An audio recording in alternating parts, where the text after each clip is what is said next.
sounds good. Bye. Good morning, everyone. Did you know that in some countries, such as Korea, a person or a baby's ambition can be determined when the baby turns 1 year old? Well, a long time ago, when we didn't have modern medicine, many babies died before their first birthday. So when the baby made it to 1 year old, it was a joyous occasion and a cause for celebration. The celebration would be filled with a dozen different types of rice cakes on the table to symbolize longevity. And what is the highlight of the celebration? Of course, it's finding out the baby's ambition. To find out the baby's ambition, several objects will be placed on the table with the baby sitting in the middle. Based on what the baby picked up first, people believe that would determine the baby's future.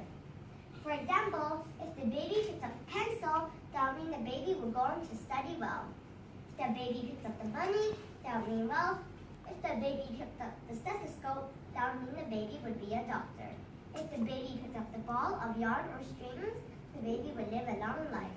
And finally, the microphone. Well, that would mean the baby's future would have to do something involving entertainment or public speaking. Which one did I pick up?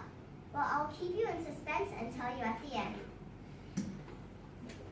So as you can see, for some, ambition starts at the age of 1. For others, it may come in a later stage in life, like what we're all sharing now in class. It's great that we all have our dreams, hopes, desires, and aspirations for the future. But at the same time, it seems quite so far away, just like a cloud or a distant star. When are we going to get there?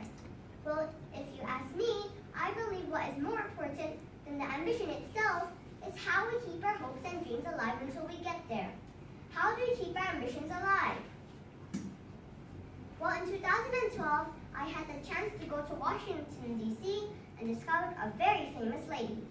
Her name is Eleanor Roosevelt, and after doing some research, I learned that she was the longest-serving First Lady in the White House. She was also a politician, a diplomat, and a human rights activist. Most of all, she is famous for touching the lives of so many people by keeping their ambitions alive with her words of wisdom. Now, I would like to share some of those words of wisdom with you in order for you to keep your ambitions alive. Words of wisdom number 1 is, you must do the thing you think you cannot do. What Mrs. Roosevelt is saying here is that you gain strength, courage, and confidence by every experience in which you really stop and look fear directly into the face. If you do so, you are able to say to yourself, I've gone through this nightmare and I can take the next thing that comes along. Ambitious people have courage to overcome